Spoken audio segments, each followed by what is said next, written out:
Nous vous saluons ce soir dans le nom précieux du Seigneur Jésus-Christ. Nous bénissons le Seigneur pour les souffles de vie qu'il a donné à chacun de nous. Et nous lui sommes reconnaissants pour cette occasion de nous rassembler dans sa maison. Nous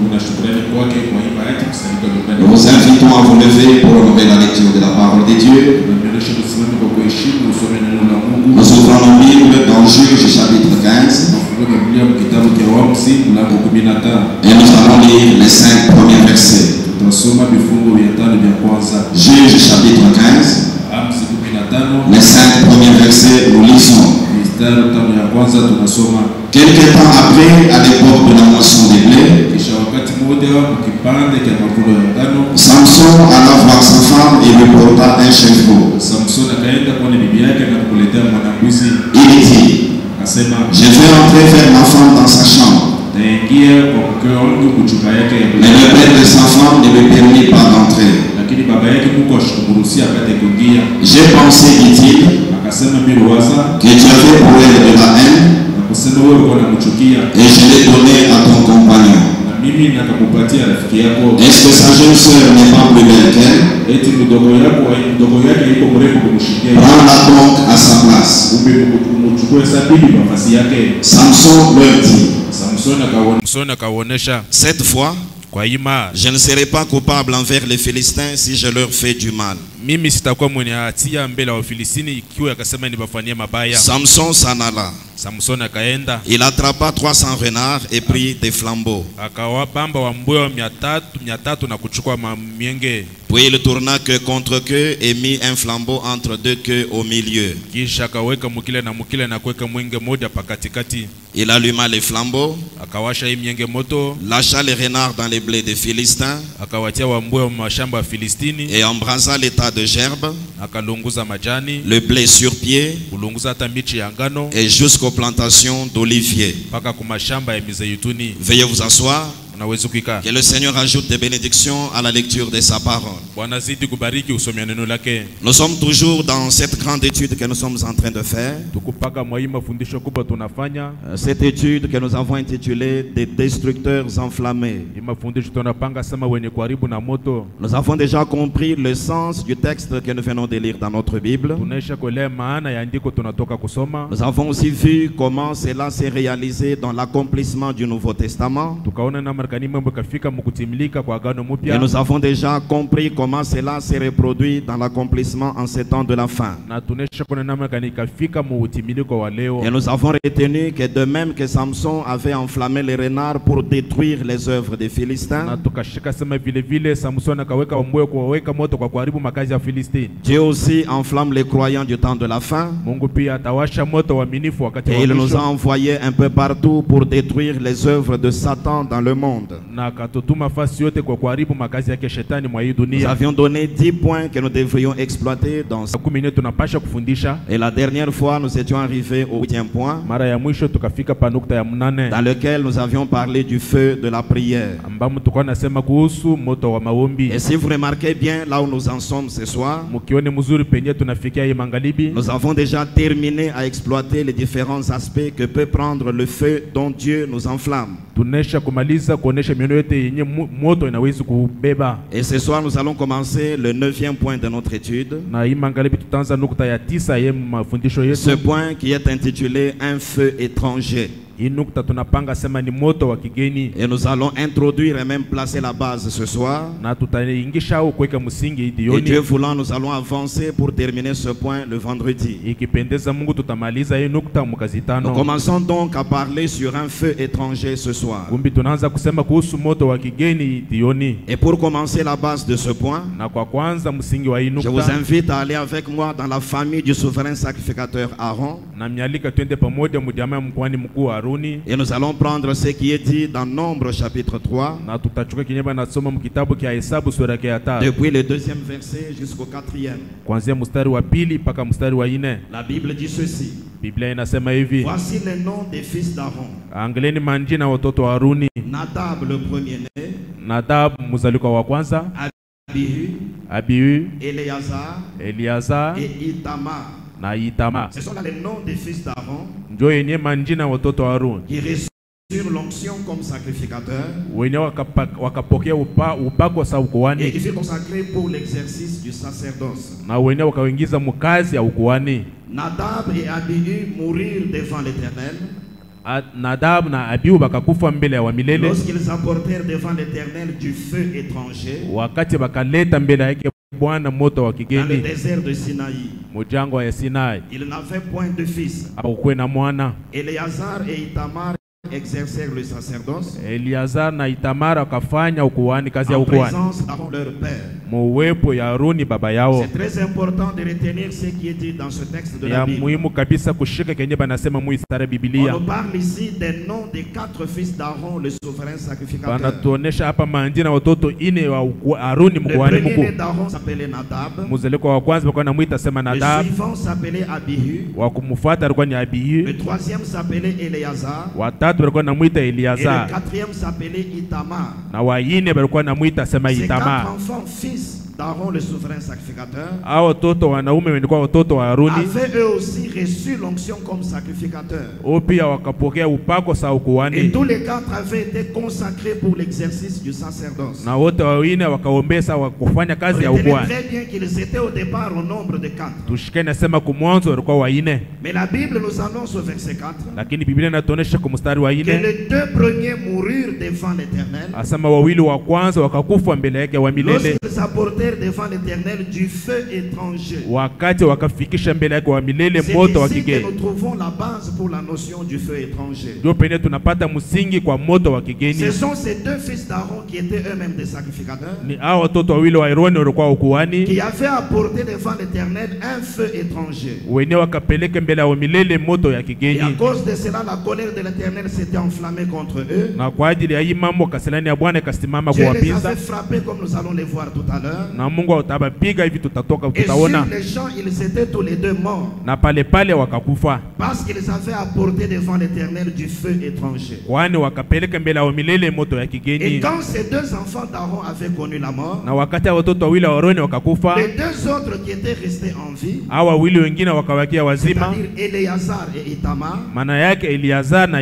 eux avaient continué l'exercice du sacerdoce. La Bible dit en présence d'Aaron leur père. Nous allons revenir sur ce texte. Et nous allons ajouter d'autres passages de la Bible pour comprendre toute l'histoire telle qu'elle s'était déroulée en ce moment-là, afin que chacun de nous arrive à comprendre clairement ce qui s'était passé. Et nous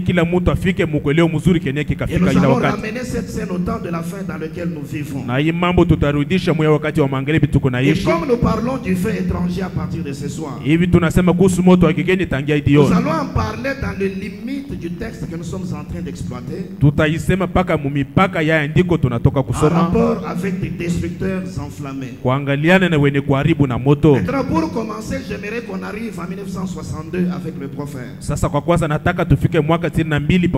Dans cette année-là, il avait prêché 2 messages très importants. D'abord le 11 mars, il avait prêché la plus grande bataille jamais livrée. Plus tard, le 31 mai, il avait prêché le conflit entre Dieu et Satan. Quand vous étudiez ces 2 messages que le prophète avait apportés, vous allez voir qu'il présente qu'au monde il n'y a que 2 puissances qui sont à l'œuvre. Et il insiste sur le fait l'une contre l'autre. Et il s'agit clairement de Dieu et de Satan. Dieu est à l'œuvre dans le monde. Dieu produit ses œuvres dans le monde. Le diable est aussi à l'œuvre, il produit ses actions dans le monde. Dieu est contre Satan. Les œuvres de Dieu sont contre Satan. Satan lui aussi est contre Dieu. Et il essaye de produire ses œuvres dans le but de détruire ou de contrecarrer celles de Dieu. Mais rappelez-vous que nous parlons des destructeurs enflammés. En tant que croyants du temps de la fin, nous devons nous abandonner entre les mains de Dieu. Et nous devons être par lui enflammés na tunapasha kutira moto kwake pour détruire les œuvres de Satan sur la terre. ili tufike mkuharibu makazi yake shetani pa dunia. Le feu de Dieu peut prendre plusieurs aspects, nous en avons parlé. Moto ya Mungu inaweza kuchukua miono ya mingi, tunesha Et kuisema. si vous êtes attentif à cette étude que nous faisons, Na kama mnataka sige kwa mafundisho vous allez tunafanya, voir que nous avons présenté 7 différents aspects mtaona sema tukaonesha miono tano ya kuachana que peut prendre le feu de Dieu. yenye moto ya Mungu inawezi Le kuchukua. feu de Dieu peut prendre l'aspect du Saint-Esprit. Moto ya Mungu inaweza kuchukua mweneo ya Roho Il Mtakatifu, peut prendre l'aspect de la sainte colère. inawezi kuchukua mfano ya kasilani Il peut takatifu, prendre l'aspect de la parole. inawezi kuchukua mfano ya Le neno. feu de Dieu peut prendre l'aspect du zèle. Moto ya Mungu inaweza kuchukua mfano ya bidii, Il peut prendre l'aspect de l'amour. inawezi kuchukua mfano ya Il peut upendo, prendre l'aspect du témoignage. inawezi kuchukua mfano ya Il ushuda, peut aussi prendre l'aspect de la prière. inawezi tena kuchukua mfano hata ya maombi. Chaque croyant doit être enflammé par le feu de Dieu. Kile mwaminifu anapasha kutila moto na Et hii il ne moto ya doit Mungu, pas être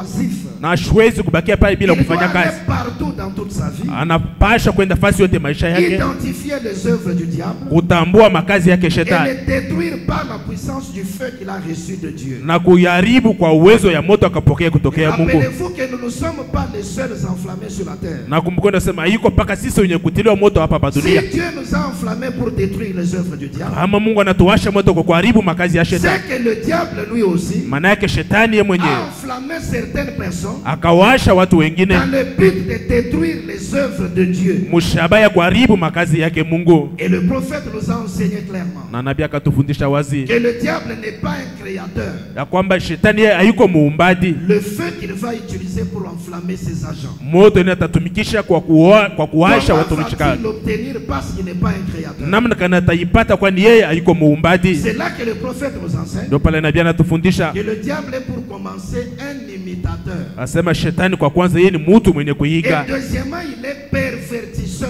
na cha kwanza ni mtu mwenye kupinduza vitu. Voyez-vous, Mnaona, il n'est pas un créateur. yeye haiko Il ne muumbaji, peut pas produire quelque chose d'original. hawezi kuonekanisha kuumba kitu kenye kwa Et comme kipya, il veut avoir ses propres œuvres, na vile anapenda kuwa na matendo comme il yake, veut avoir ses propres enflammés sur la terre, vile anapenda kuwa na wenyewe wanawasha moto wake il pa va dunia, entrer dans le laboratoire de Dieu. ataingia mchumba ya Mungu, Il va voir tout ce que Dieu a produit. ataona vyote Mungu anaisha Et il fanya, va se mettre à imiter cela. na yeye ataanza kuifuatilisha. Le diable fait une copie de la chose authentique faite par Dieu. Shetani ataiga paka kitu kya kweli kenye Mungu anaisha Mais fanya. comme le diable n'est pas parfait pour commencer, Hivi shetani hayuko mkamilifu, la copie qu'il fera kuiga kwenye atafanya sera une perversion de la chose authentique de Dieu. itakuwa ni upinduzi kwa kitu kya kweli kenye C'est Mungu là que le alifanya. prophète a déclaré ouvertement Ndio pale nabii akasema wazi que le diable possède la copie na kwamba shetani kuna vitu vya de kuiga chaque chose que Dieu possède ya ici. kila kitu kenye Mungu kunakyo pa hii dunia. Il imite le feu de Dieu. Yeye kunaiga Il inafuatilisha moto wa Mungu, pervertit le feu de Dieu. yeye kunapinduza moto Et yake il Mungu, prend cette perversion, il enflamme ses agents. na anachukua ile upinduzi, Il anawasha les lance wafanyakazi aussi wake, partout sur la terre. anawatuma tena fasi yote pa dunia. Ils sont aussi des enflammés. O pia ni wenye kuwaka Mais ils sont moto, enflammés par le diable. lakini banawakisha moto na shetani, Ils vont dans une mission précise banenda mukazi ya de kujulikana détruire les œuvres de Dieu. ya kuharibu makazi ya C'est Mungu. pourquoi la bataille est permanente et constante.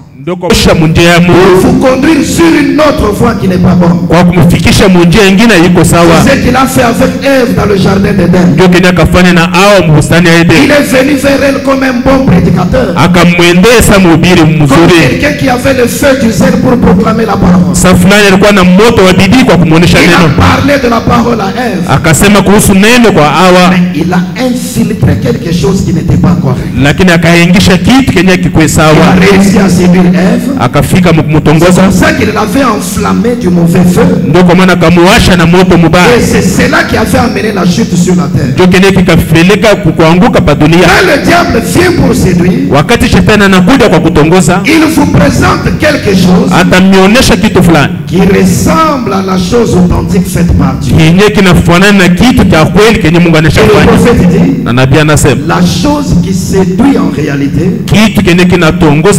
renferme un plus grand pourcentage de la vérité. Le diable peut aller jusqu'à 99,9% de vérité. Juste une petite partie de mensonge qu'il va ajouter à la vérité. Ou une petite partie de vérité qu'il va retrancher. C'est cela qui va conduire à la perversion. C'est pourquoi, frères et sœurs, nous ne devons pas être trompés par n'importe quoi. Peu importe la manière dont la chose se présente. Soyez sûr que c'est la chose authentique qui vient de Dieu. Parce que le diable lui aussi est à l'œuvre. Et quand il vient, c'est avec quelque chose qui ressemble à l'authentique. Il est un pervertisseur. Il est un imitateur. Il est un séducteur depuis les origines. Et le temps dans lequel nous vivons, qui est le temps de la fin, c'est l'âge de la plus grande séduction. Jésus nous a prévenu de cela. À Matthieu chapitre 24. Verset 24 et 25. Il a dit ceci. Car il s'élèvera des faux Christ et de faux prophètes. Ils feront des grands prodiges et des miracles au point de séduire, s'il était possible, même les élus. Voici, je voulais annoncer d'avance. C'est une prophétie en rapport avec notre temps. Il y a des gens qui s'élèvent avec l'onction. Ils sont aussi enflammés pour faire quelque chose. Produisent leurs œuvres. C'est un ouin. Ce sont les œuvres d'un Christ. Ça, c'est l'onction qui est à l'heure. Il donne des paroles de prophétie. Il enseigne la parole comme un bon prophète. Regardez ces œuvres-là. Vous pensez que c'est quelque chose qui vient de Dieu. Et pourtant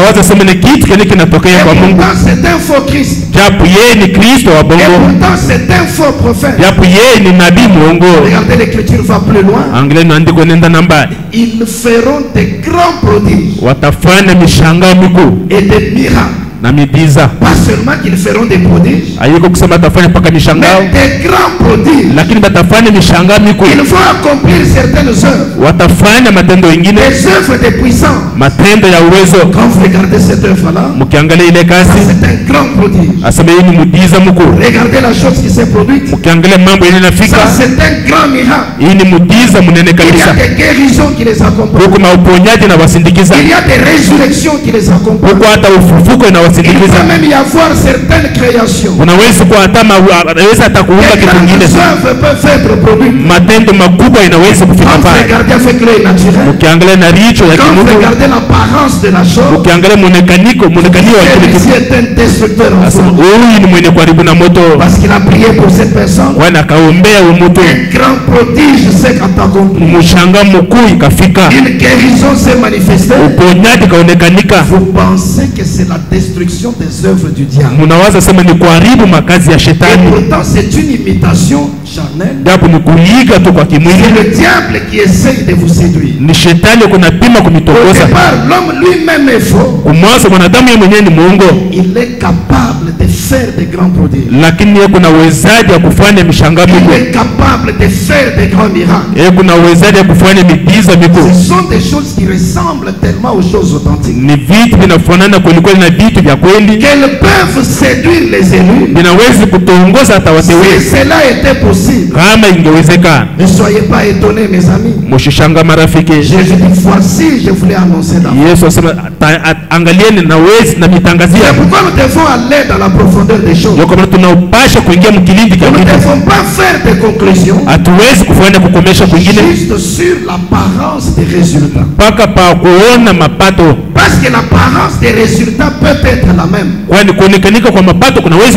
Mais le problème, c'est d'où est-ce que cela vient. lakini mambo ni hii mapato inatokea wapi? C'est là que nous allons voir ces choses. Ndio penye tutaona hivi. Il y a le feu de Dieu. Huko moto yake Mungu. Un feu authentique que Dieu lui-même a produit. Moto ya kweli ni Mungu akaumba. Mais il y a aussi un feu étranger. Lakini kukutana moto ya kigeni. Un feu que Dieu ne reconnaît même pas. Moto ni Mungu ashitambue. Quand les deux feux brûlent ici, lakini wakati moto mbili kuna waka, l'apparence peut être la même. Muonekanio inaweza kwa vile vile. Les œuvres que ces deux feux produisent, makazi nyote mbili inaweza kuwa apparaître comme étant semblables. Inaweza kuonekanika saa inafanana. C'est l'âge de la plus grande séduction. Ni kizazi cha utongozi kubwa kabisa. Le Dieu de cet âge mauvais. Mwabiri Mungu wa hiki kizazi kibaya. Prêché le 1er août 65. Tarehe ya kwanza mwezi wa 8 mwaka 65. Point 33 et 34.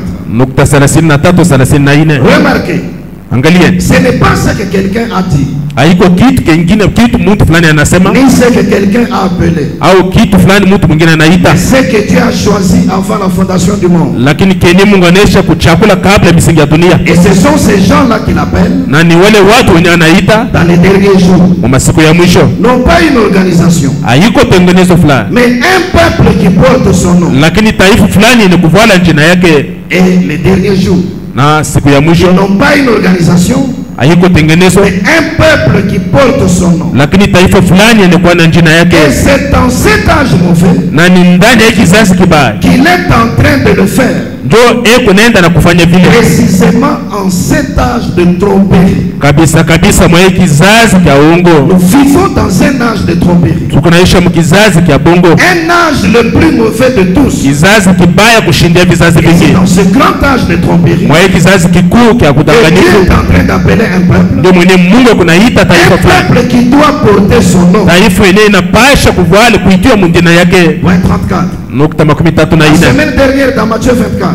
Wiki inesha kupita mu Mathayo 24. C'était l'âge le plus trompeur de tous les âges. Ilikuwa ni kizazi cha udanganyifu kabisa kushindia vizazi vingine. De tous les âges de tromperie. Katikati ya vizazi vyote vya udanganyifu. Depuis le jardin d'Éden jusqu'à maintenant. Kutoka bustani ya Edeni mpaka na hapa. Il n'y a jamais eu un âge aussi trompeur que celui-ci. Hakuyaka kizazi cha uongo sahihi. Il s'élèvera de faux prophètes. Utashimama wa manabii wa bongo. Ils opéreront des signes et des prodiges. Watafanya maishara na mishangao. Afin na kumwisho, s'il était possible, kama ingewezekana, de séduire même les élus. Banawezi kutongoza hata wateule. Voyez? Unaona? Or, japo simplement des églises froides, paka makanisa inakuwa ya baridi, formaliste, yenye kuheshimia masheria et tout le reste, yenye kuwa na buzito na yenye kuwa na uchafu na vyote vingine, basé sur une théologie faite de main d'homme, yenye kusimama pa teolojia yenye kufutungiwa na mtu. Ça, les élus n'y prêteraient jamais attention. Hiyo wateule hawezi kuangalia. Mais là, lakini mule ndani c'est presque comme la chose véritable. Iko karibu inesha kufanana na kitu cha kweli. Laissez juste un mot de côté. Acha tu msemo fulani kumbebe. C'est tout ce que vous avez à faire. Ndio ndio unaweza kufanya. Promis pour cet âge. Ini kwa ajili kwa hiki kizazi. Un temps très important. Wakati ya muhimu kabisa. Chrétien. Mkristo. Au pluriel. Chrétien. Wa Kristo. Partout. Fasi yote. Prenez garde à l'heure où nous vivons. Musopoke mwa hiyo wakati mwenye tukunaishi. Notez. Andike. Lisez. Musome. Et écoutez très attentivement. Na muteke sikio kweli kweli. Quand le prophète parle ici, wakati nabii anasema hapa, il dit que nous sommes dans l'âge le plus trompeur de tous les âges. Asema tuko mkizazi cha uongo kabisa kushindia vizazi vingine. Et il se réfère à la prophétie de Matthieu 24. Na nakumbuka unabii wa Mathayo 24. Regardez comment il précise la chose au milieu. Angalia namna kana anajulisha mambo mkatikati. Or, simplement des églises froides. Asema japo ni makanisa tu ya baridi. Formaliste. Yenye kuheshimia masheria. Et tout le reste. Yenye kuwa na uchafu na vyote vingine. Basé sur une théologie faite de main d'homme. Yenye kushimia pa teolojia yenye mwanadamu akatunga. Il dit ça. Anasema hii, les élus n'y prêteraient jamais attention. Wateule watateka sikio kwa hii mambo. Mais là, lakini mule c'est presque comme la chose véritable. Nesha kufanana na kitu cha kweli. C'est là que nous devons mettre de côté les organisations. Ndio pale tunapasha kuweka pembeni matengenezo. La plus grande séduction ne vient pas par ce genre d'église. Utongozi ya kweli haikujake kupitia hii makanisa. Une église froide. Kanisa ya baridi. Une église formaliste. Kanisa ya kuheshimia makanuni. Basée sur une théologie faite de main d'homme. Yenye kushimama pa teolojia ya mwanadamu. Nous connaissons qu'elles sont toutes en erreur. Tunajua sema sisi wote tukumkosa. Les élus n'y prêteraient pas attention. Tunajua sema wote tukumkosa, wateule watateka sikio kwa hii. Qui a reçu véritablement le message d'un heure. Fulani mwenye anapokea kweli kweli ujumbe wa wakati. Un élu qui est arrivé dans la lumière de son jour. Mteule anafika munuru ya siku yake. Une église froide comme l'église catholique. Kanisa ya yenye kwa na baridi sa kanisa ya Katoliki. Cela ne peut même pas attirer son attention. Ila iwezi kuvuta tangalisho yake. C'est une église formaliste. Ni kanisa ya kuheshimia kwa sheria. Basée sur une théologie faite de médons. Inaisha kushimia pa teolojia ya mwanadamu. Ils peuvent faire ce qu'ils veulent. Wanaweza kufanya benye banataka. Témoin de Jéhovah, témoin de Jésus. Washuhuda wa Jehova, washuhuda wa Yesu Kristo.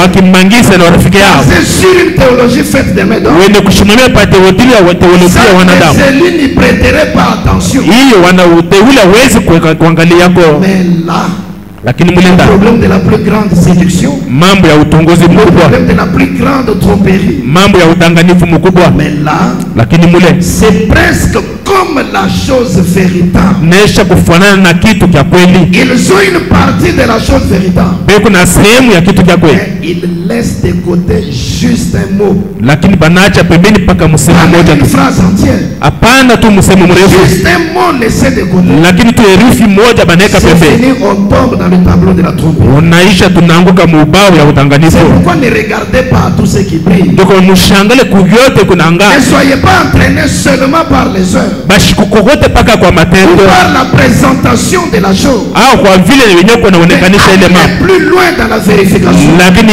ingia mbali kabisa mchunguzi. Si le feu qui a enflammé au départ. Angalia kama moto kawaka kule mwanzo. Si c'est le feu authentique produit par Dieu. Angalia kama ni moto ya kweli ni Mungu akaleta. Doit être examiné.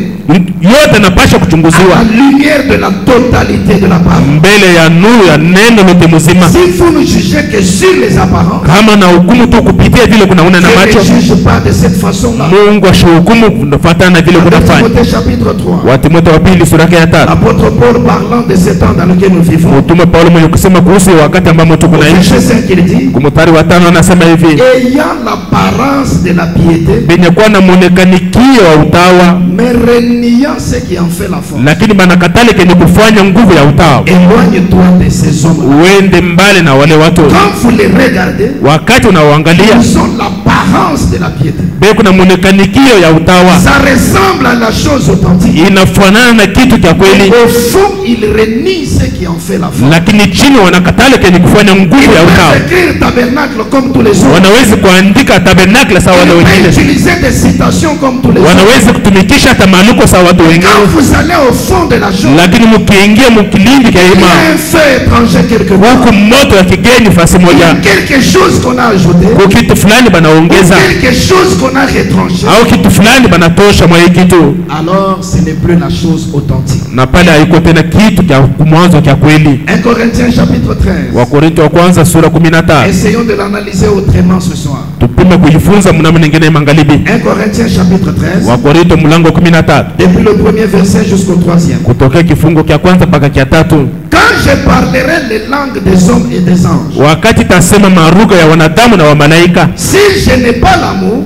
Kama sina na upendo. Je suis un airain qui résonne. Mimi ni shaba tu ya kufanya makelele. Ou une cymbale qui retentit. Au kitu fulani kile kufanya makelele au ngoma. Quand nous parler des destructeurs enflammés au début. Wakati tukasema kuhusu wenye karibu na moto kule mwanzo. Regardez ces renards. Tukasema angalieni hao mboya. Ils se sont abandonnés dans les mains de Samson. Wakajiachilia mikono ya Samson. Ils se sont pliés à tous les mouvements de Samson. Wakaichukia mwenendo yote Samson alikuwa anaonyesha kufanya. De manière que les croyants aussi. Ndio muhimu namna waaminifu pia. S'abandonner dans les mains du Seigneur. Wanapaswa kujiachilia mikono yake Bwana. Le Seigneur l'utilise n'importe quand. Ili Bwana abatumikishe wakati yoyote. Merveilleux. Na ile ni adhamani kabisa. C'est valable encore jusque ce soir. Ni ya sawa hata idio. Mais regardez la chose. Lakini angalieni mambo. Quelqu'un qui peut même parler dans les langues des anges ou des hommes. Na wewe tena kusema hata muruga wa malaika na watu wanadamu. On regarde avec l'œil. Wakati tunaangalia na jicho. On peut dire que c'est un homme ou une femme qui s'est abandonné à Dieu. Tunaweza kusema ni mwanamke mwanamume anaweza kujiachilia kwa Mungu. Dieu l'a pris sous son contrôle. Na pale Mungu anaisha kumshika. Et Dieu parle au travers de lui. Na Mungu kunasema kupitia yeye. Ça peut paraître comme ça. Inaweza kuonekanika sawa vile. C'est quelqu'un quelqu'un qui a l'amour de Dieu dans son cœur. Lakini ni fulani alikuwa na upendo wa Mungu moyo wake. Il s'est sacrifié pour arriver à ce niveau. Sasa akajitolea kwa kufika mwisho hapo. Il aime tellement Dieu qu'il s'est abandonné à lui. Anapenda kabisa Mungu anaisha kujiachilia kwake. C'est possible d'arriver à un tel résultat. Inawezekani kufika kwa mapato ya hivi. Sans savoir au départ le véritable amour de Dieu. Bila kuwa na kumwanzo upendo ya kweli ya Mungu. Si vous concluez sur base de l'apparence du résultat. Kama unakomesha mvile tu unaangalia mapato. Sans revenir à la qualité du feu qui a enflammé. Bila kurudia kuangalia tabia ya moto inayokamwasha. Vous risquez d'être entraîné par la tromperie. Unaweza kukokota mu udanganyifu. Et quand j'aurai les dons de prophétie. Wakati nitakuwa na zawadi ya unabii. La science de tous les mystères. Hata ujuzi ya masiri yote. Et toute la connaissance. Na ufahamu wote. Quand j'aurai même toute la foi. Wakati nitakuwa na imani yote. Jusqu'à transporter des montagnes. Paka kutosha kuondosha Si mabili. je n'ai pas l'amour. Kama sina na upendo. Regardez la conclusion. Angalieni vile wanakomesha. Je ne suis rien. Mimi ni bure tu. Quelque chose m'a attiré ici. Quelqu'un arrive à avoir la science de tous les mystères. Quand vous regardez la façon dont il expose les mystères, la connaissance qu'il a, ça c'est un enflammé de Dieu. Il est enflammé par le feu de la parole. Il peut manifester ces résultats-là. Avoir même toute la connaissance. Voyez-vous, avoir tellement une foi musclée qu'il arrive même à transporter des montagnes. Il accomplit des grands miracles. Il peut produire ce genre d'œuvres sans avoir au départ le véritable amour de Dieu. Et si vous pensez qu'il faut quelque chose, Dieu dit ici qu'il ne faut rien. Quelqu'un peut présenter la connaissance des mystères juste parce qu'il a étudié ça comme une simple théologie, mais aucune véritable révélation de la parole. Quelqu'un peut avoir toute la connaissance, il peut exhiber cela n'importe où, sans une vie qui accompagne cela derrière. Vous regardez seulement l'apparence des œuvres, et beaucoup sont entraînés par la tromperie. Verset 3. Et quand je distribuerai tous mes biens pour la nourriture des pauvres, si quelqu'un arrive à ce niveau, on va dire c'est ça être enflammé du feu de l'amour. Parce qu'il ne garde rien pour lui-même. Il donne tous ses biens pour la nourriture des pauvres. C'est un enflammé du Seigneur. Et quand je distribuerai tous mes biens pour la nourriture des pauvres, quand je livrerai même mon corps pour être brûlé, quelqu'un qui arrive à accepter qu'on les brûle, quand vous le voyez aller dans le feu, c'est ça un véritable témoin. Il a scellé son témoignage avec son sang. Son sang ne sera pas versé en vain.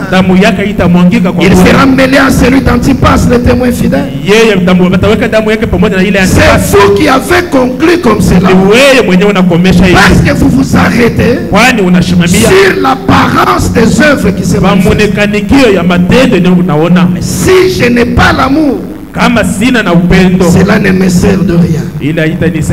Tout ceci c'est pour amener chacun de nous à comprendre que le diable peut produire quelque chose qui ressemble au feu du Saint-Esprit. Le diable peut produire quelque chose qui ressemble au feu de la parole, quelque chose qui ressemble au feu de la colère sainte, quelque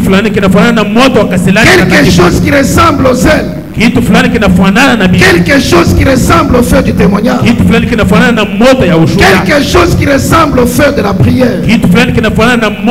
Cela peut même amener à des résultats qui peuvent amener tout le monde à dire que c'est de Dieu. Mais la conclusion ne doit pas être faite sur l'apparence. Il faut retourner au départ et voir si le feu qui a enflammé, si c'est quelque chose d'authentique, et les talons de mesure, c'est la totalité de la parole. Il fait les œuvres de bienfaisance. Mais est-ce que c'est conforme à toute la parole? Il est zélé, il prie beaucoup. Il essaye de porter un bon témoignage. Mais est-ce que c'est conforme à toute la parole? Si c'est conforme à l'entièreté de la parole, il est enflammé par un feu authentique. Allez même dans les moindres détails. S'il y a quelque chose qui ne ressemble pas à la parole, c'est que le tout est faux. Le diable a une grande portion de vérité. C'est pourquoi ne vous contentez pas seulement de produire les œuvres. Quelle est la nature du feu qui vous enflamme pour produire ces œuvres? Matthieu chapitre 7, verset 21 à 23. Ceux qui me disent Seigneur, Seigneur, n'entreront pas tous dans le royaume des cieux, mais c'est lui-là seul qui fait la volonté de mon Père qui est dans les cieux. Plusieurs me diront en ce jour-là, Seigneur, Seigneur, n'avons-nous pas prophétisé par ton nom? Voyez-vous, ils arrivent à la fin, ils se voient mis à l'écart, ils reviennent vers le Seigneur. Seigneur, Seigneur, n'avons-nous pas prophétisé par ton nom? Ici, le mot que Louis II a traduit par prophétiser, ce ne sont pas des paroles de prophétie, c'est la prédication. Dans la version Alfred Cohen, il est dit, Seigneur, Seigneur, nous avons annoncé le message de Dieu en ton nom. Il n'y a pas de confusion. William Branham dit un prédicateur dans le Nouveau Testament, c'est un prophète. Seigneur, Seigneur, nous avons annoncé le message de Dieu en ton nom. Pas le message du séminaire, pas le message de l'église, le message de Dieu. Ils ont prêché le message de l'heure au nom du Seigneur Jésus-Christ. N'avons-nous pas chassé des démons par ton nom? Ce sont des gens qui ont exercé des délivrances. Des guérisons et des miracles les ont accompagnés. Et n'avons-nous pas fait beaucoup de miracles par ton nom? Ce sont des gens qui peuvent présenter les œuvres. Et quand vous regardez l'apparence des œuvres, ça ressemble aux œuvres authentiques de Dieu. Alors je leur dirai ouvertement, je ne vous ai jamais connu. Retirez-vous de moi, vous qui commettez l'iniquité. Vous qui commettez l'iniquité. Frère, Dieu n'est pas comme nous. Dieu récompense celui qui fait le travail auquel il a été appelé. Et de la manière dont Dieu voulait qu'il le fasse. Nous pouvons avoir notre parcelle. Il y a de l'herbe à l'extérieur. Quelqu'un vient, il enlève l'herbe. Sans que vous l'ayez commis à cette tâche-là. Étant un homme de bon cœur, vous passez par là. Vous voyez comment il est en train de travailler avec zèle. Vous sortez quelque chose, vous lui donnez. Mais le Seigneur n'a pas ce genre de procédure. Tu fais ce travail. Te l'ai-je donné? L'as-tu fait selon mes instructions? Seigneur, J'ai prêché le message de Dieu. J'ai chassé les démons. J'ai aidé mes frères et sœurs sur la terre. J'ai accompli beaucoup de miracles en ton nom d'ailleurs. Il ne va pas se plaindre dans un coin. Il ne va pas par 4 chemins. Je leur dirai ouvertement, je ne vous ai jamais connu. Retirez-vous de moi, vous qui commettez l'iniquité. Des gens qui peuvent présenter des œuvres, les œuvres ressemblant à la réalité, mais comme au départ le feu qui avait enflammé n'était pas bon, leur zèle n'apporte pas de récompense. C'est pourquoi la question qu'il faut se poser ce soir, je suis en train de réaliser un travail, je suis en train d'accomplir quelque chose. Suis-je la personne que Dieu a choisie pour ce travail? Et la manière même dont je le fais, est-ce de cette manière que le Seigneur veut que je le fasse? Je suis enflammé pour faire ceci. Quelle est la nature du feu qui m'a enflammé? Les œuvres peuvent avoir n'importe quelle présentation. Suis-je la personne indiquée? Est-ce la bonne façon de le faire? Quelle est la qualité du feu qui m'a enflammé? Voyez-vous, parce qu'il y a le feu authentique, il y a aussi le feu étranger. Et le feu étranger amène beaucoup dans la séduction. Revenons maintenant sur les fils d'Aaron. Qu'est-ce qui s'était réellement passé? Notez le texte. Dans Exode chapitre 30, du premier verset jusqu'au 9e. Les enfants d'Israël étaient dans le désert. Et Dieu avait ordonné qu'on érige le sanctuaire. Dans le sanctuaire, il y avait un autel qu'on appelle l'autel des parfums. Et c'était sur cet autel-là que l'on devait brûler les parfums dans le service.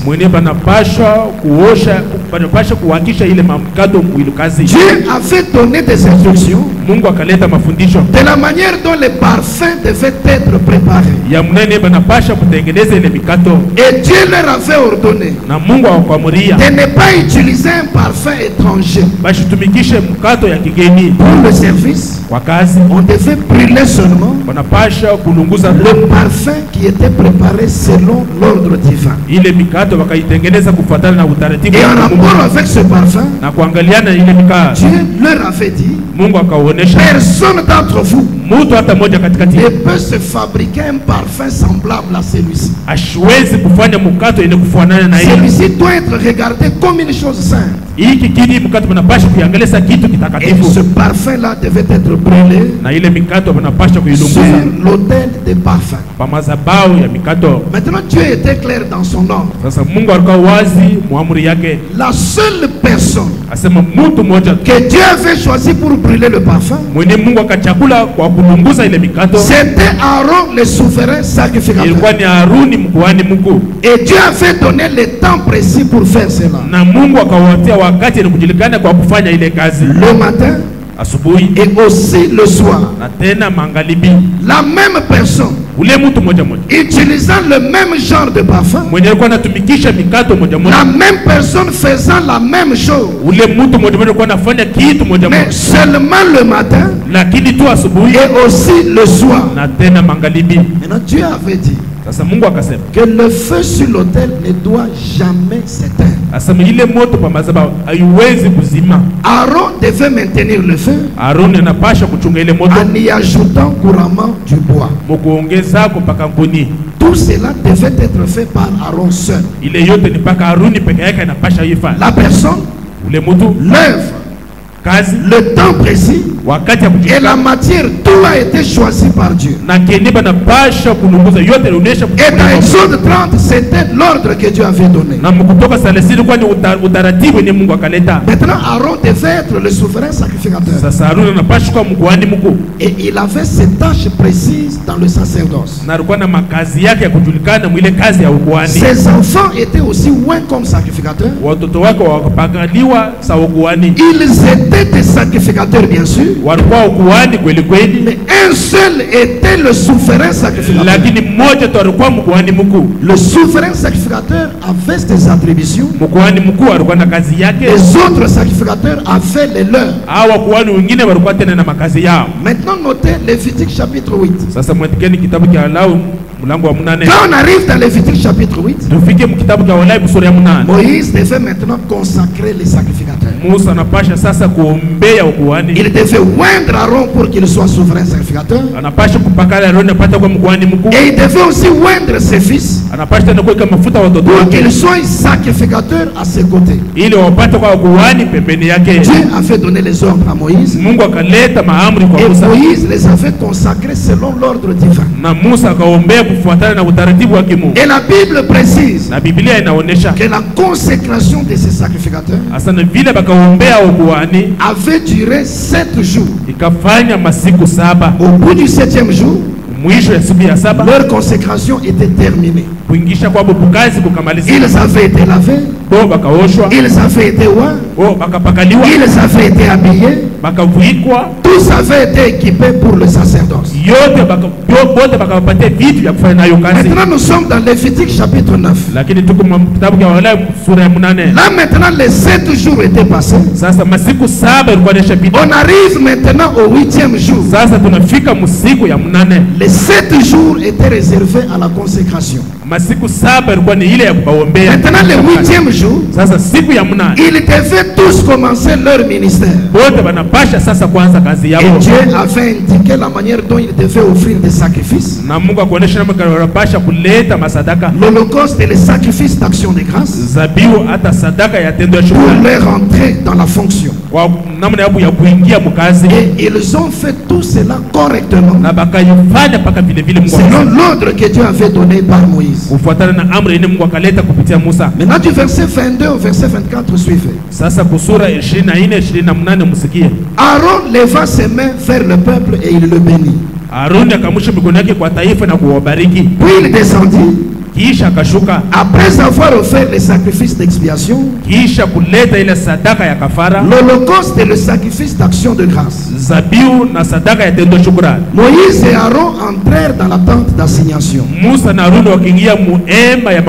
Lorsqu'ils en sortirent, ils bénirent le peuple. Et la gloire de l'Éternel apparut à tout le peuple. Le feu sortit de devant l'Éternel et consumant sur l'autel l'Holocauste,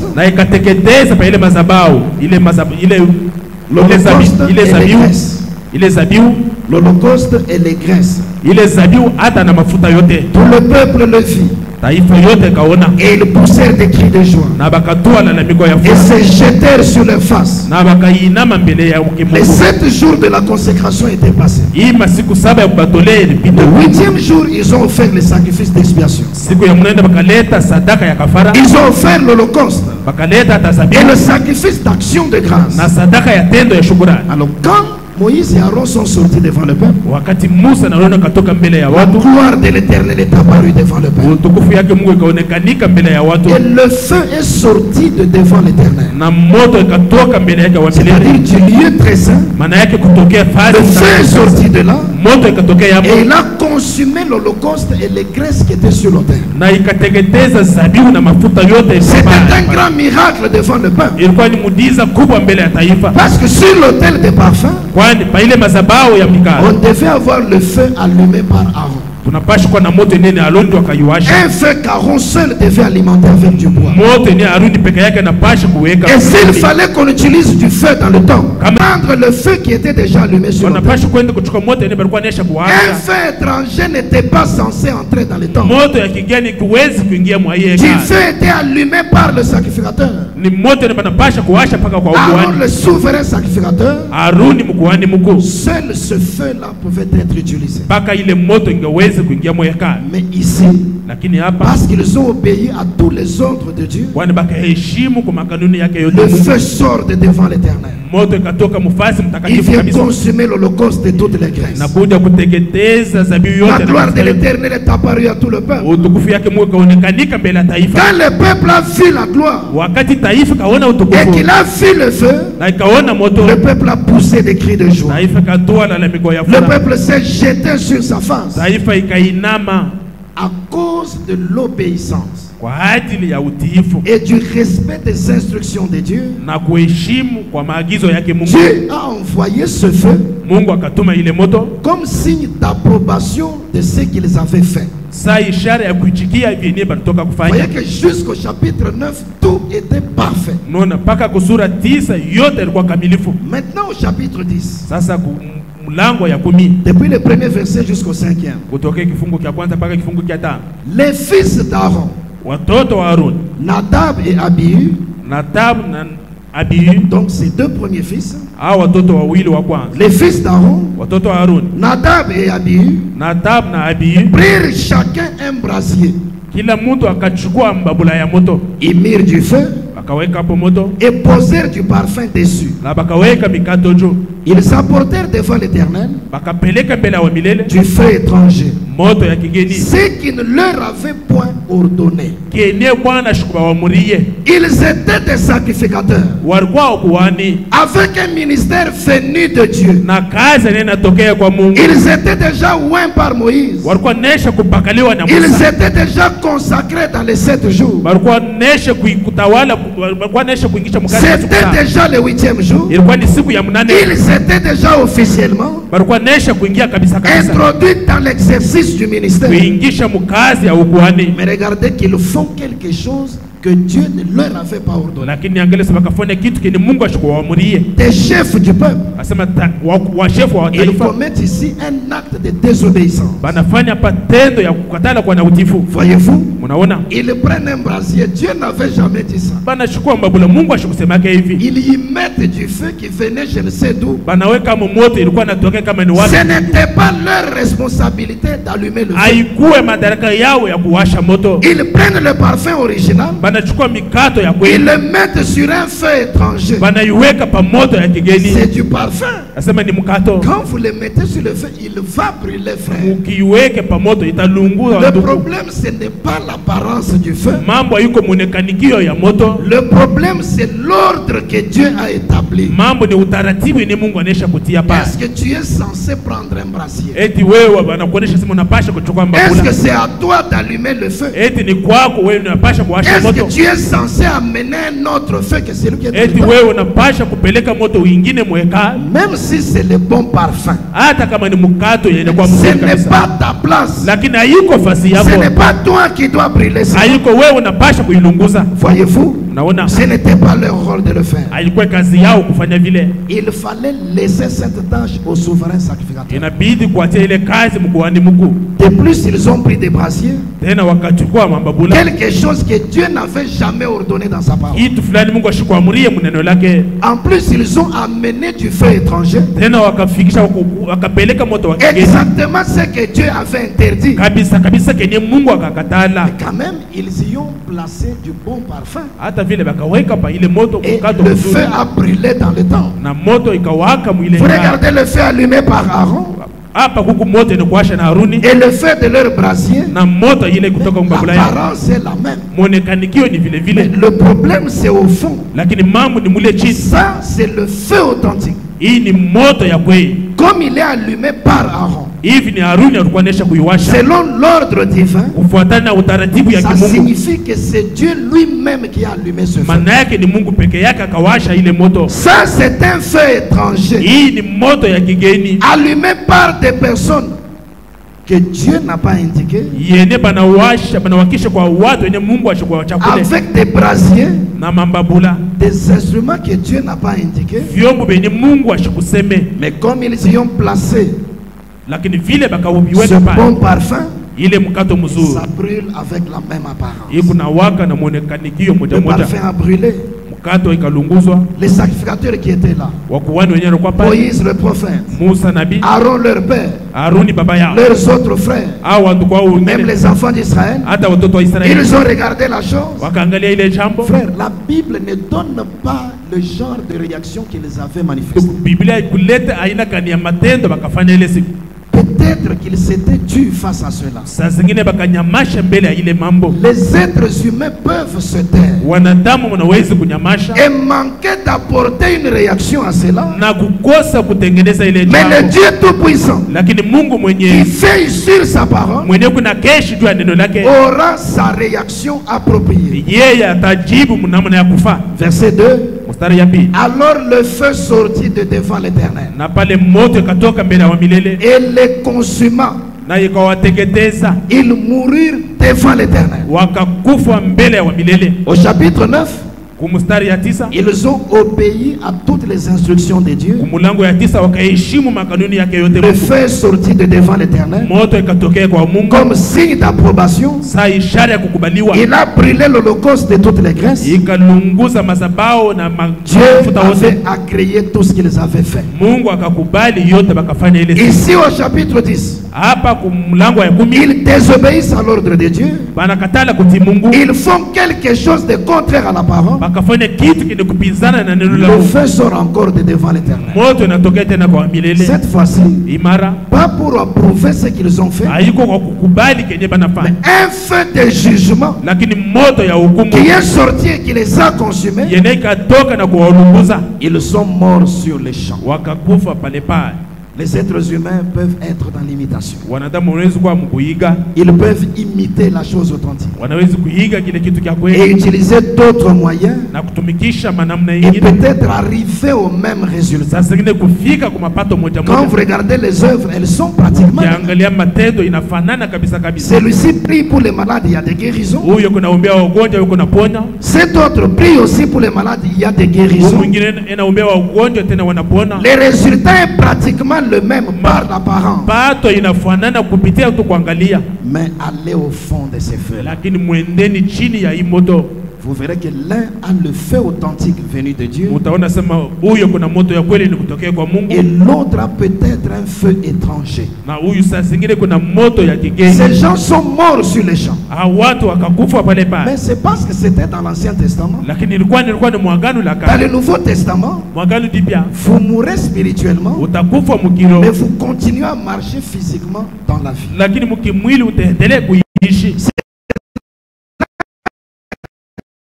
Que les gens pensent continuer à être bons, je peux cacher cette mauvaise chose et continuer à tromper les gens par l'apparence des résultats. Les êtres humains peuvent ne pas découvrir la chose. Ils peuvent même voir cela, peut-être à cause des influences, ne pas réagir. Mais sache que Dieu a toujours une réaction pour cela. Beaucoup sont déjà morts spirituellement parce qu'ils ont amené du feu étranger dans ce 8e jour. Mais comme ils continuent à vivre physiquement, ils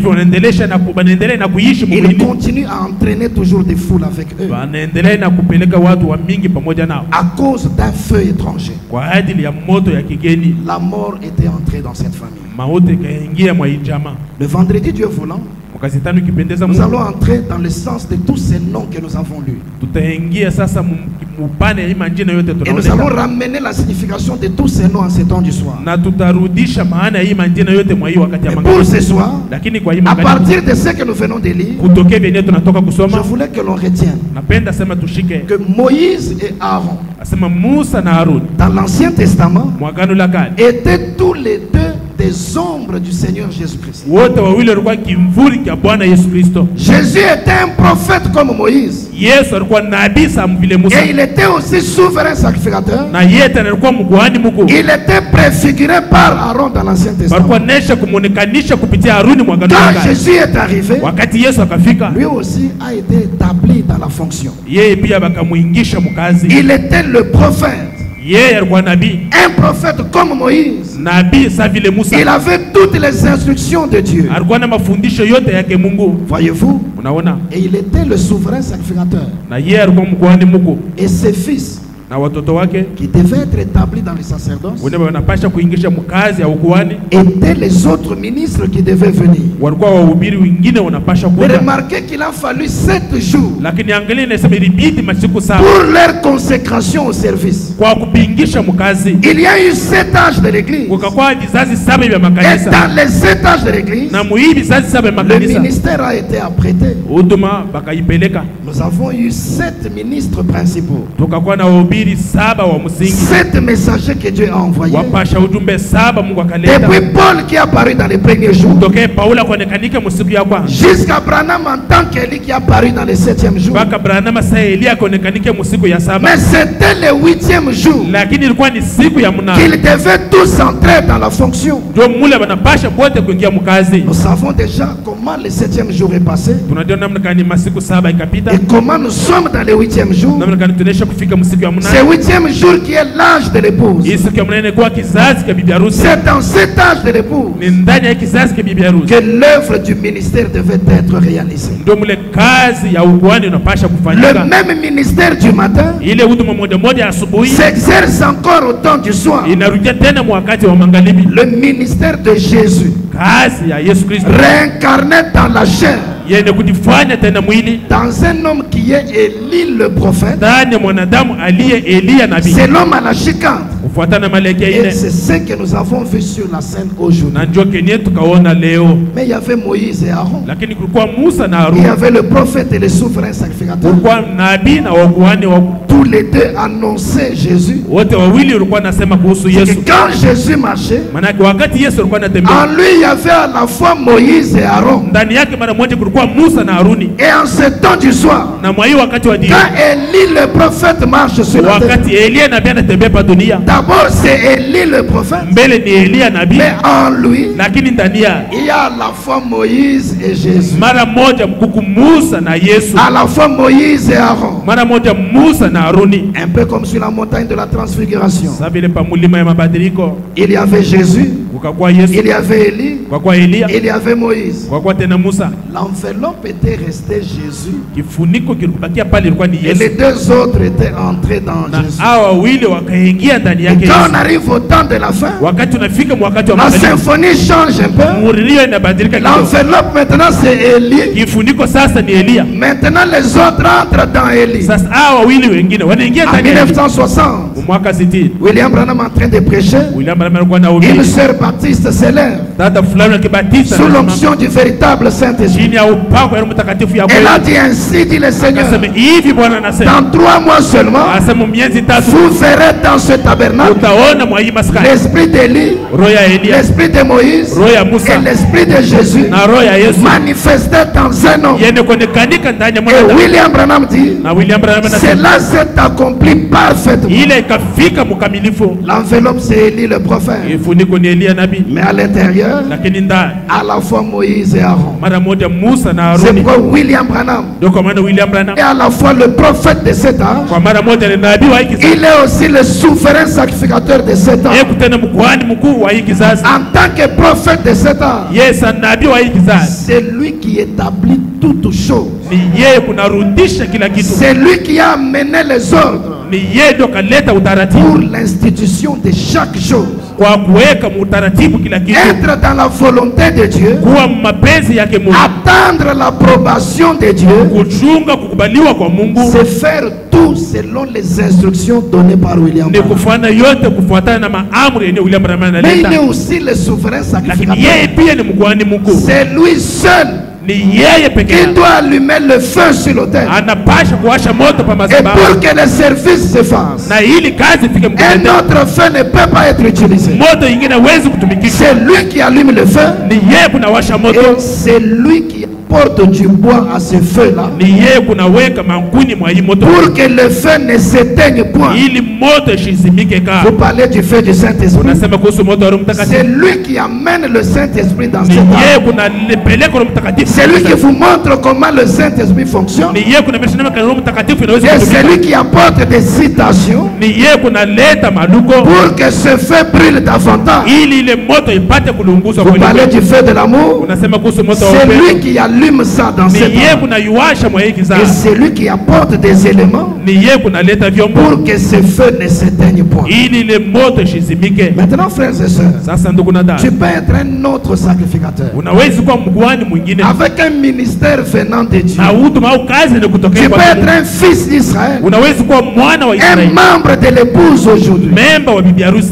Mets-toi sur tes gardes. Le feu est déjà allumé. Le bois est déjà apporté. N'amène pas du feu étranger. Ce n'est pas ta place. Ce n'est pas ton attribution. Cela était réservé à un seul. Si tu veux utiliser du feu, va sur l'autel. Prends le feu qui est déjà allumé. Sois enflammé. Va dans la destruction des œuvres du diable. Mais qu'est-ce que les gens font? Déjà dans le 8e jour, ils vont chercher des brasiers alors que tout un hôtel a été construit ici. Ils vont allumer un feu étranger alors que le feu authentique a déjà été allumé. Mais pour tromper, ils vont prendre seulement le bon parfum et mettre sur leur propre feu. Ça va brûler de la même façon. Ça c'est un feu authentique. Ça c'est un feu étranger. Comment identifier l'un et l'autre? Le test de la parole entière. Dans les 7 âges de l'église. Prêché le 12 mai 54. Point 186. Maintenant, observez bien ce chandelier d'or. Cette huile était déversée dans ce chandelier. Eh bien, c'est cette huile qu'on mettait dans la lampe pour être brûlée. Eh bien, Aaron était 3 points. C'était son devoir d'allumer ces lampes. Et ces lampes devaient être allumées. Retenez donc ces lampes. Regardez, restez respectueux et écoutez. Ces lampes devait être allumé par le feu que Dieu avait allumé.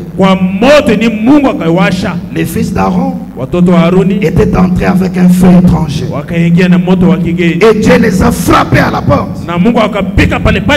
C'est vrai. Un feu étranger. Le feu allumé par Dieu. Nous avons déjà 2 types de feu. Le feu allumé par Dieu et un autre feu qui est un feu étranger. Mais c'était le devoir d'Aaron d'allumer ces lampes. Parlons du Saint-Esprit, frère. Un Saint-Esprit tel que William Branham nous l'a présenté. Parlons du zèle. Parlons de la prière. Parlons de la parole. Parlons d'une sainte colère. Parlons de ces choses et utilisons-les selon les modèles que nous avons vus dans le prophète. N'amenez pas un feu étranger. Apocalypse 4, 3e partie. Prêché le 8 janvier 61. Point 188. Maintenant remarquez ici. Oh, Si un homme essayait d'entrer dans les lieux très saints, quelqu'un, un enseignant de la Bible me l'a dit. Si quelqu'un pénétrait dans ce lieu très saint, sans être passé par ici, il mourrait. Un jour, les fils d'Aaron apportèrent du feu étranger, du feu dénominationnel, alors que ça ne devait pas être un feu dénominationnel. Le feu étranger peut aussi être appelé un feu dénominationnel. N'oubliez pas, c'est dans le 8e jour que les gens emportent ça. C'est pourquoi le prophète a dit au départ, ce genre d'église froide et formaliste, ce n'est pas ça. Ça, les élus n'y prêteraient même pas attention. Le problème, c'est là où la chose ressemble à la chose authentique. Déjà au bon milieu du 8e jour, dans l'âge de l'époux, là où tout est accompli, et nous sommes en face du Seigneur, les gens arrivent là, et ils amènent un feu dénominationnel. C'est pourquoi laisser les dénominations libres. Arrangez d'abord entre vous les tabernacles. Entrons dans nos églises aujourd'hui. N'avons-nous pas copié les choses des dénominations? Regardez nos chansons aujourd'hui, la manière dont on tient nos campagnes d'évangélisation, nos concerts un peu partout aujourd'hui. Regardez nos enseignements aujourd'hui, nos réactions face à ceci. Allez dans les fêtes des croyants du message. Regardez nos ordinations aujourd'hui. Regardez nos procédures dans ceci et cela. Il y a du feu étranger. Mais soyons sobres et sages. Et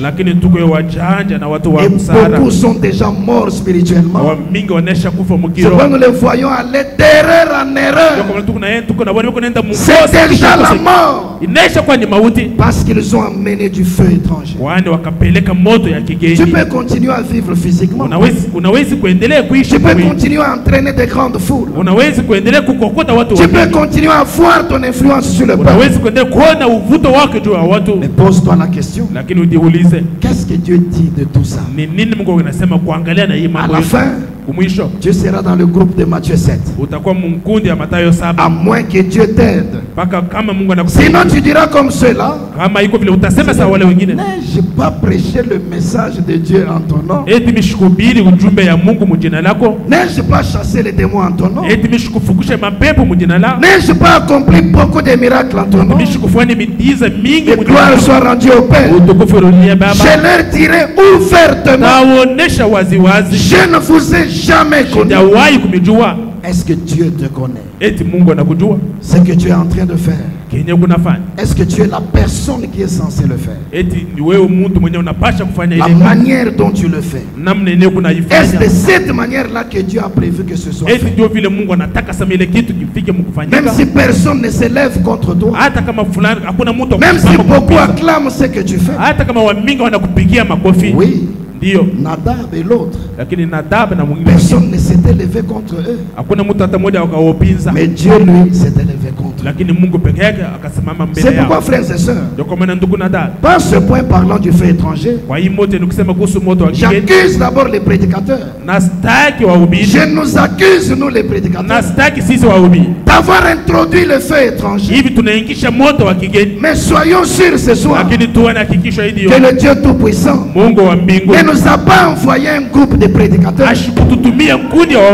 Non, messieurs, Dieu n'a pas envoyé un groupe d'Éphésiens quand, mais Dieu a envoyé un prophète.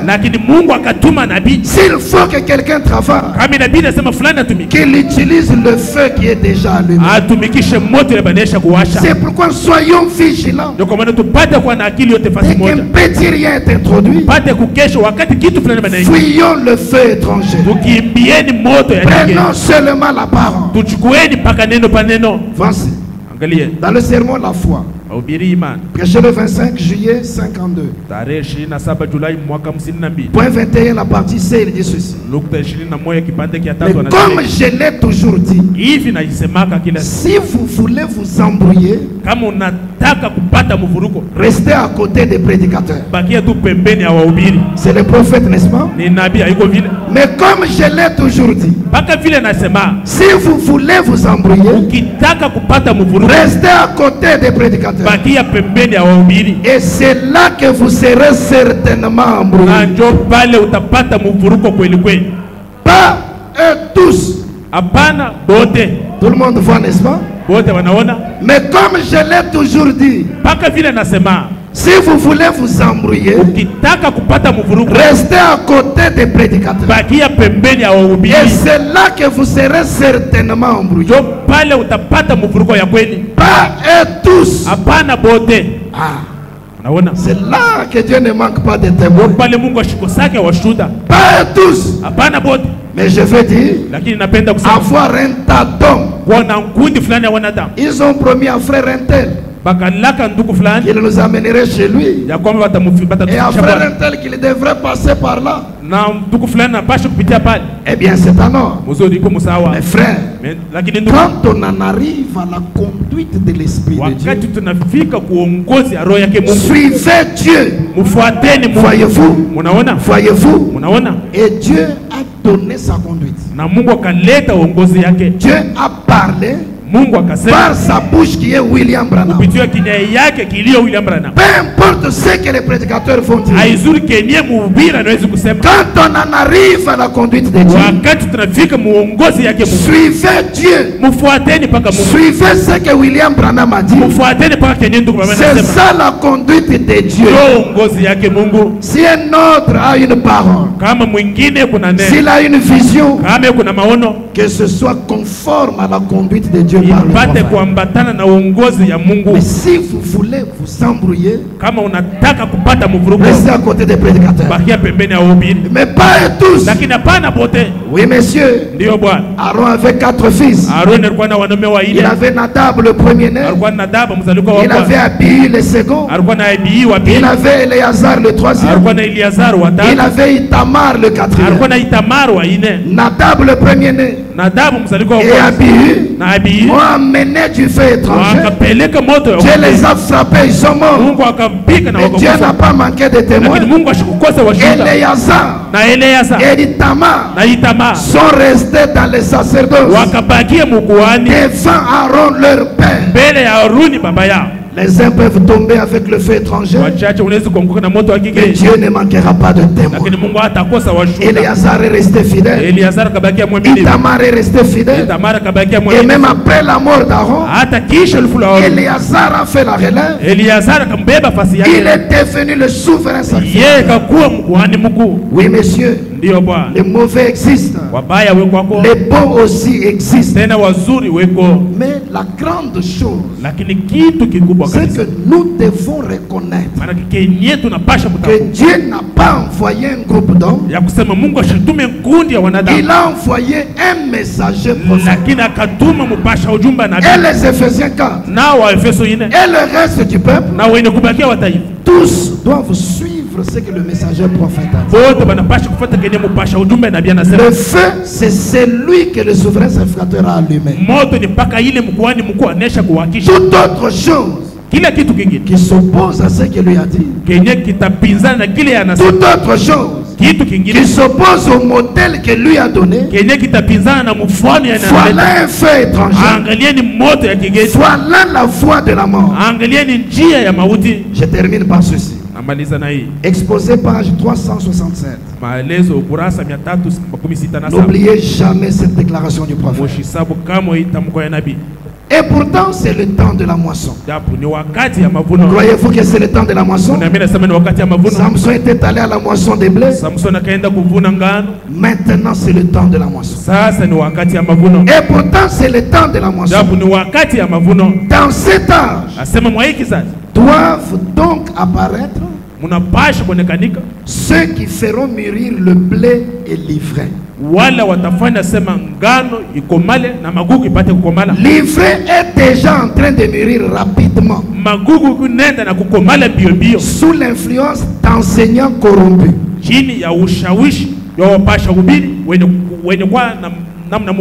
qui détournent les gens de la parole. Mais le blé doit mûrir lui aussi. Alors Dieu lui envoie le messager prophète avec un ministère confirmé pour que les élus l'acceptent. Les destructeurs enflammés. Les uns sont les enflammés du diable. C'est livré. Les autres sont les enflammés de Dieu. C'est le blé. Maintenant, c'est le temps de la moisson. Les deux doivent arriver à la maturité. Comment l'ivraie va grandir et atteindre sa maturité? C'est sous l'influence d'enseignants corrompus. Et ils ont un groupe d'enseignants corrompus qui détournent les gens de la parole. Mais le blé doit mûrir. Fais-tu partie du blé ce soir? Tu dois mûrir. Mais qu'est-ce que Dieu t'a envoyé pour ta maturation? Le messager prophète. Dieu t'a envoyé William Marion Branham avec un ministère confirmé pour que les élus l'acceptent. C'est pourquoi ce soir, mon frère, ma soeur, sache qu'il y a le feu authentique allumé par Dieu et qui produit ses œuvres dans le monde. Il y a un feu étranger que les faux docteurs ont introduit à cause de l'âge de la tromperie. Ce feu étranger peut produire des œuvres qui ressemblent à celles du feu authentique. Mais ne sois pas trompé par l'apparence des œuvres. Ne sois pas derrière juste par l'apparence des œuvres. Mais va au fond pour voir quelle est la qualité du feu qui a enflammé. Et la manière de tester cela, c'est en le faisant passer par le test de la parole entière. Ça doit être la parole mot à mot. Ne pense pas que tu trouveras un gros mensonge. Non, le mensonge le plus trompeur, c'est celui qui a presque 99,9% de vérité. Que Dieu t'aide à ne pas tomber dans le feu étranger. Que le Seigneur nous bénisse pour ce soir. Nous allons avancer le vendredi pour terminer ce point. Et nous allons incliner nos têtes dans la révérence. Et nous allons nous poser ces questions. Je suis en train de faire quelque chose. Suis-je la personne indiquée pour le faire? Est-ce que la façon dont je l'ai fait, est-ce de cette manière que la parole a indiqué? Je suis derrière un mouvement. Je suis derrière quelque chose. Je suis derrière quelqu'un. Est-ce que c'est le feu authentique? Est-ce que c'est conforme à la parole entière? Pendant que nous répondons à ces questions dans nos cœurs, nous chantons et puis nous prions le Seigneur.